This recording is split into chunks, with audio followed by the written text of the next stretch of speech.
पैरी pan है हकीम साहब। सत श्री अकाल, नमस्ते। मैं गौरव बोल रहा हिंदुस्तान तो पंजाब तो।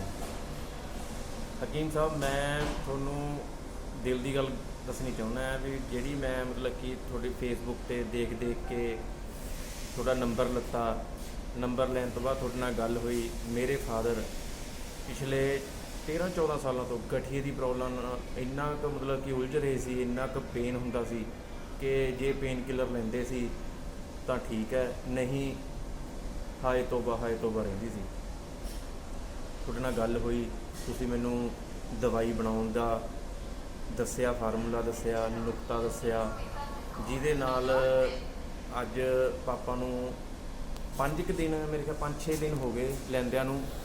ਇੰਨਾ ਕੁ ਰਿਲੀਫ ਮਿਲਿਆ ਵੀ ਮੈਂ ਤੁਹਾਨੂੰ ਦੱਸ ਨਹੀਂ ਸਕਦਾ। ਮੇਰੀ ਤਾਂ ਪਰਮਾਤਮਾ ਅੱਗੇ ਇਹੀ ਹੱਥ ਜੋੜ ਕੇ ਦੁਆ ਹੈ ਕਿ ਤੁਹਾਨੂੰ ਤੰਦਰੁਸਤੀ ਦੇਵੇ। ਤੁਹਾਡੇ ਵਰਗੇ ਬੰਦੇ ਜੇ ਹੈਗੇ ਨੇ ਤਾਂ ਹਰ ਇੱਕ ਗਰੀਬ ਮਜਬੂਰ ਜ਼ਰੂਰਤ ਜਿਹਦਾ ਕਿ ਇਲਾਜ ਕਰਾਉਣਾ ਉਹਨਾਂ ਦਾ ਵੀ ਹੱਕ ਹੈ, ਉਹਨਾਂ ਦਾ ਫਾਇਦਾ ਹੋ ਸਕੇ ਵੱਧ ਤੋਂ ਵੱਧ। ਮੈਂ ਤਾਂ ਦੁਬਾਰਾ ਹੱਥ ਜੋੜ ਕੇ ਤੁਹਾਨੂੰ ਦੱਸਦਾ ਕਿ ਤੁਹਾਡਾ ਬਹੁਤ ਬਹੁਤ ਧੰਨਵਾਦ। ਇਹ ਮੇਰੇ ਦੋਸਤ ਨੇ, ਮੈਂ ਤੁਹਾਨੂੰ ਦਿਖਾਉਣਾ ਚਾਹੁੰਦਾ ਇਹ ਵੀਡੀਓ। ਇਹ ਰਮਨ, ਸੁਖਜੀਤ, ਇਹ ਸੁਰਜੀਤ ਸਿੰਘ, ਇਹ ਸਾਰੇ ਮੇਰੇ ਨਾਲ ਕੰਮ ਕਰਦੇ ਨੇ। ਇਹ ਮੈਨੂੰ ਕਹਿੰਦੇ ਵੀ 5-4 ਦਿਨ ਦੇ ਵਿੱਚ ਤੂੰ ਬਹੁਤ ਜ਼ਿਆਦਾ ਖੁਸ਼ ਮਤਲਬ ਕਿ ਥੋੜ੍ਹਾ ਜਿਹਾ ਖੁਸ਼, ਹਾਂ ਵੀ ਤੇਰਾ ਕਾਰਨ ਕੀ ਹੈ। ਹੁਣ ਮੈਂ ਨਾ ਤੁਹਾਨੂੰ ਕਿਵੇਂ ਦੱਸਾਂ, ਮੈਂ ਤੁਹਾਡੀ ਅੱਕ ਵਾਲੀ ਜਿਹੜੀ ਤੁਸੀਂ ਅੱਕ ਵਾਲੀ ਕਮਰ ਦਰਦ ਤੋਂ ਦਵਾਈ ਦੱਸੀ ਸੀ, ਮੈਂ ਉਹ ਵੀ ਬਣਾ ਲਈ। ਮੈਂ ਖੁਦ 4 ਦਿਨ ਖਾਈ ਹੈ। ਖਾਣ ਤੋਂ ਬਾਅਦ ਮਤਲਬ ਕਿ ਇੰਨਾ ਕੁ ਮੈਨੂੰ ਰਿਲੀਫ ਮਿਲਿਆ। ਉਹ ਇੱਕ ਜਿਵੇਂ ਤੁਸੀਂ ਕਹਿੰਦੇ ਨਹੀਂ ਸੀ ਉਹ ਬਜ਼ੁਰਗ ਨੂੰ ਯੱਕ ਦੇ ਨਹੀਂ ਖੜਾ ਹੋ ਕੇ ਦਿਖਾ, ਆ ਦੇਖੋ ਜੀ।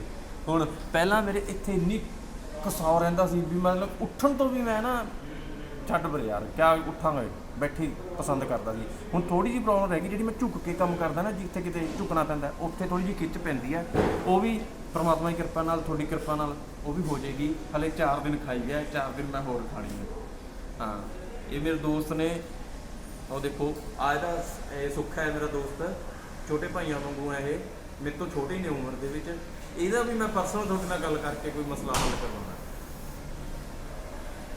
ਇਹ ਮੁੰਡੇ ਦਾ ਵੀ, ਸੁੱਖੇ ਦਾ ਵੀ ਮੈਂ ਪਰਸਨਲ ਕੋਈ ਮਸਲਾ ਮੈਂ ਤੁਹਾਡੇ ਨਾਲ ਗੱਲ ਕਰੂੰਗਾ ਫੋਨ ਤੇ। ਉਹ ਦੇਖੋ ਆ ਇਹਦਾ ਇਹ ਸੁੱਖ ਹੈ ਮੇਰਾ ਦੋਸਤ, ਛੋਟੇ ਭਾਈਆਂ ਵਾਂਗੂ ਹੈ ਇਹ, ਮੇਰੇ ਤੋਂ ਛੋਟੇ ਨੇ ਉਮਰ ਦੇ ਵਿੱਚ। ਇਹਦਾ ਵੀ ਮੈਂ ਪਰਸਨਲ ਤੁਹਾਡੇ ਨਾਲ ਗੱਲ ਕਰਕੇ ਕੋਈ ਮਸਲਾ ਹੱਲ ਕਰਵਾਉਣਾ। ਇਹ ਮੁੰਡੇ ਦਾ ਵੀ, ਸੁੱਖੇ ਦਾ ਵੀ ਮੈਂ ਪਰਸਨਲ ਕੋਈ ਮਸਲਾ ਮੈਂ ਤੁਹਾਡੇ ਨਾਲ ਗੱਲ ਕਰੂੰਗਾ ਫੋਨ ਤੇ ਉਹ ਮੈਂ ਹੱਲ ਕਰਵਾਉਣਾ। ਬਸ ਮੈਂ ਇੰਨਾ ਹੀ ਕਹਿਣਾ। ਮੇਰੀ ਤਾਂ ਪਰਮਾਤਮਾ ਅੱਗੇ ਦੁਆ ਹੈ ਵੀ ਤੰਦਰੁਸਤੀ ਦੇਵੇ ਤੁਹਾਨੂੰ ਪਰਮਾਤਮਾ।